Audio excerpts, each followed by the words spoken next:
Very, very difficult, if not impossible, for a first-time person to be able to meet that goal. So what I want to do is teach everybody, again, this is normally like an 8-hour seminar, so I want to teach everybody how to make an effective scenario, to make them realistic, so you're going to get the most out of your training, so you don't have that black belt that gets his butt kicked on the weekends at a bar fight. They'll be able to use their skills just as effectively in a real-life situation as they will in the ring. Okay, so the first thing we're going to do is there's 4 to 5 steps in these, okay? The first 4 are the most important. The first step is to choose a scenario from a realistic situation that could be encountered. So I'm going to write that down. Choose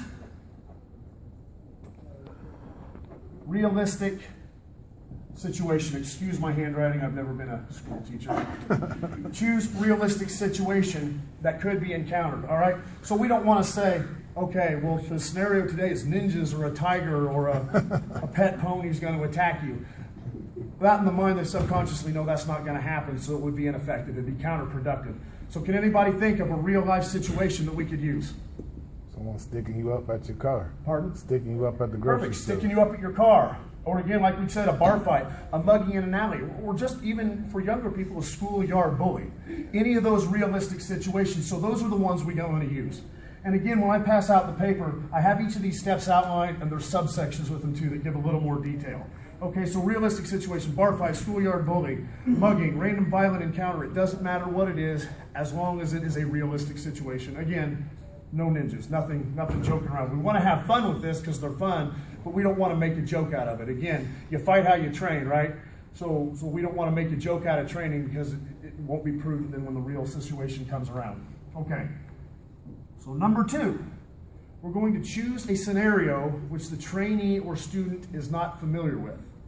So we don't want to take John, who came in, who's a good guy, but he spent his entire life street fighting, and we don't want to say, okay, somebody's walking down the street and getting a street fight with him. That's not going to take him out of his comfort zone. We have to take people out of their comfort zone to make these effective, okay?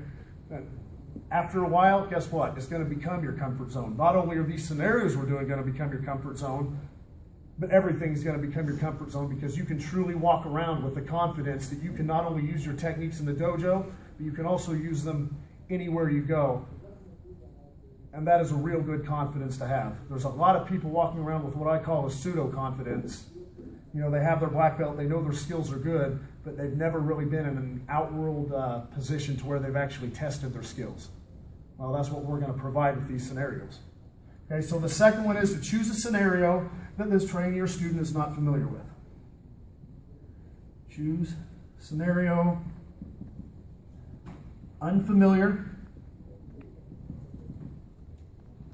to trainee. I probably won't have time to go into it today, but again, I have a book that I'm in the middle of writing. That'll explain to it in the longer seminars too. There are actually certain scenarios that I have that we've created that are more beneficial than others. And if anybody wants to talk to me afterwards, I'll be happy to give them some literature on that. So it might help guide you on which scenarios to pick that yield the best results. But we'll go into that a little bit more in a minute. So again, choose a scenario which the trainee or student is not familiar with. Can anybody give me an example of this? Multiple attackers? What's that? Multiple attackers? Multiple attacks, sure. Okay. So if we have somebody who's been a street fighter all their life and they're just walking into the dojo, it might be prudent to for a realistic situation to have them in a competition scenario because they've never been in that, so they're probably going to be a lot more nervous than you or I would be, but a lot less nervous in a real violent encounter. So have any? Oh, that's okay. Okay, so again, unfamiliar to the trainee. So for most people, at least I would hope that violent encounters you can just pick out of a hat and they wouldn't be familiar with that. They are. Anyway, number 3, and this is probably the most crucial step out of all because up until this point, the trainee or the person that's actually participating in the scenario, not the creators, the person actually doing the scenario is going to know what's going on at this point. So the scenario needs to contain a stressor, a surprise element that the participant's not expecting. So, Mr. Parker, is that right? Yes, sir. Right. Okay, so if I'm designing a scenario for you, Yes, sir. I'm going to tell you, I'm going to say, Mr. Parker, your realistic situation today is going to be that you're going to walk into a building, a gas station, and 2 thugs are going to come up just for no other reason, and push you wanting to fight you, and they've kind of backed you into a corner. You don't have any choice but to fight. That's going to be your situation, okay? So we've got number one, realistic situation, you're walking into a gas station, and two, it's a scenario you're unfamiliar with. I'm hoping you haven't been in too many fights in gas stations, am I right? Inside, maybe outside? Inside gas stations, not too familiar, okay? No one better not let But the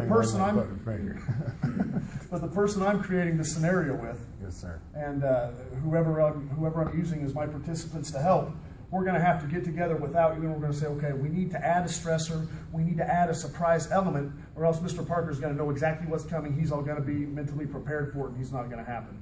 I would hope that everybody in here is vigilant enough that when they walk into a gas station or Walmart or wherever they're going, they do have that constant vigilance, understanding that something could happen at any time.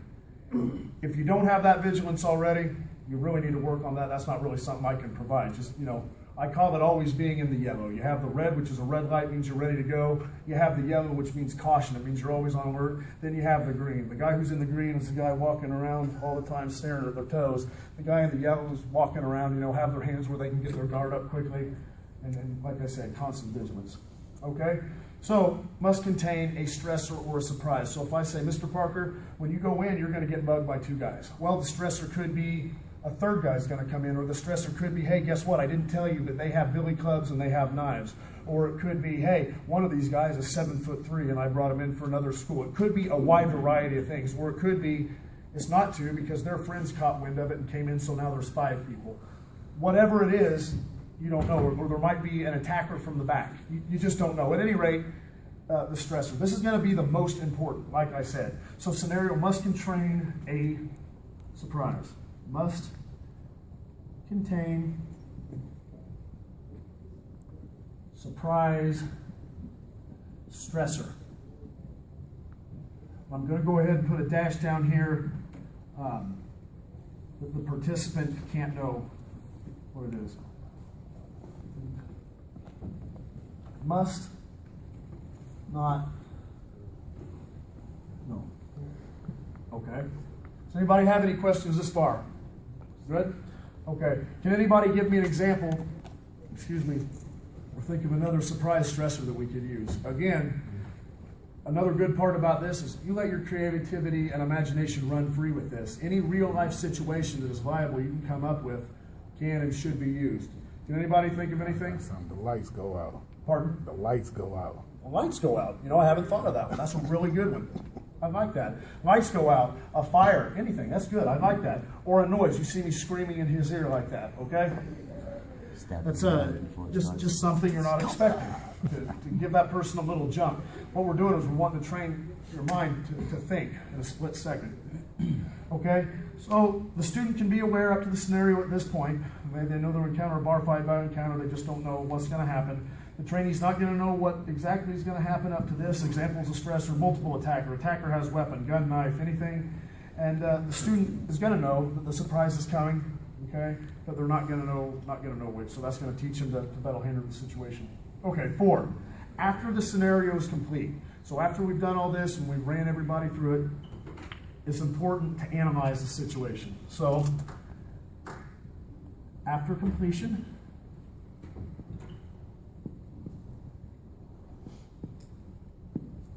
analyze. Okay? So we're going to analyze the situation. You want to evaluate what happened, and we're going to say, whether it was correct, whether it was incorrect, and we're going to spend a lot of time really nitpicking.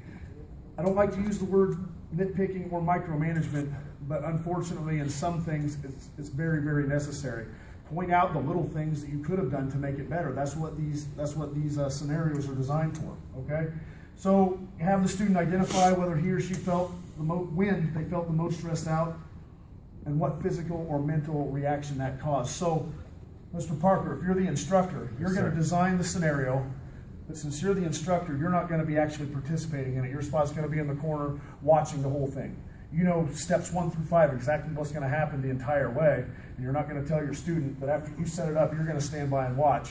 Because if you don't watch, you're not going to be from the outside looking in. And it's very important the instructor sees, what the person did, how they reacted, why they reacted, that kind of thing. Okay? So after completion, you're going to analyze it. All right? Now, 5. And option 5, you're not going to use every time. 5 is going to be after the evaluation, run the scenario again exactly as it happened before. Again, and I really want to stress this, do not do this all the time. Never every time. Just occasionally to give their mind a rest, just so they can practice. And this is probably going to be for people who really botched it up pretty bad. So the first time someone does a scenario, you'll probably run step 5. And by the time they get more advanced, not so often. Can anybody think of a reason why we wouldn't do number 5 all the time? Because eventually they're going to get used to it. Exactly, get used to it. Okay? If you do that every time and keep running the scenario exactly as it happened, or you always use the same scenario, subconsciously it's going to be counterproductive on what we're trying to do here. We want them to constantly be on the lookout again, be vigilant, and not know what is going to happen. That's the entire point. So again, you're going to find, once you get doing this, you're going to probably end up writing down your scenarios. You're going to find what your favorite scenario is, and you're going to want to stick with that. And that's fine. So if you want it to be a bar fight constantly, that's great. But just remember number 3, to always change the surprise or the stressor. It's okay to do the same thing every now and then. The point is you just want to keep them guessing so they don't know what's going to happen. Okay? Again, this shouldn't be one of those things. And I've taught this class several times. I started teaching this about 1.5 years ago. And I've taught at several dojos, and when they've called me back to kind of come in and reevaluate things, the biggest problem I've seen is that they find these scenarios that they like, so they'll keep running the same. They have 5 or 6 different scenarios, and they always run the exact same ones. And the thing I've heard is, well, Joe's done this several times, but now Mindy's doing it, and Mindy's never done it before. She's just seen it done. Well, that's great.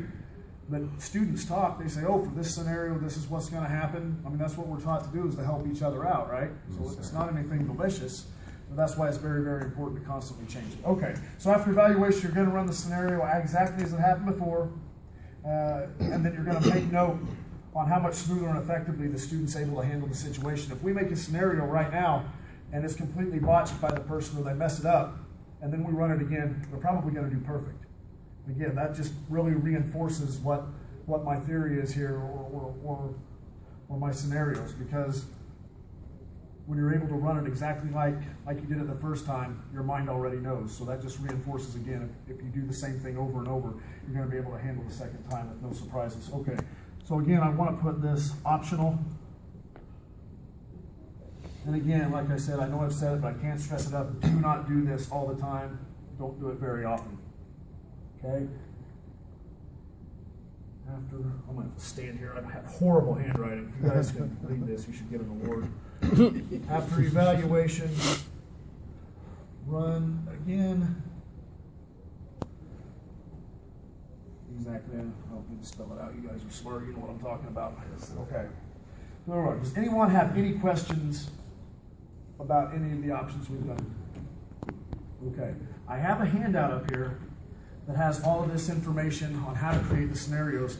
So especially, I only have 14 or 15, so people who own schools, please, after the seminar, come up and I'll give you first dibs on it, and then feel free to make copies and give them to whoever you want. I'd love to give everybody one, but they only allowed me 15 copies up front, unfortunately, so I'm going to do that. So nobody has any questions about any of this so far? Okay, let's get some volunteers together and we'll actually create a scenario or the best we can with the equipment and what we have in here. So, Mr. Park.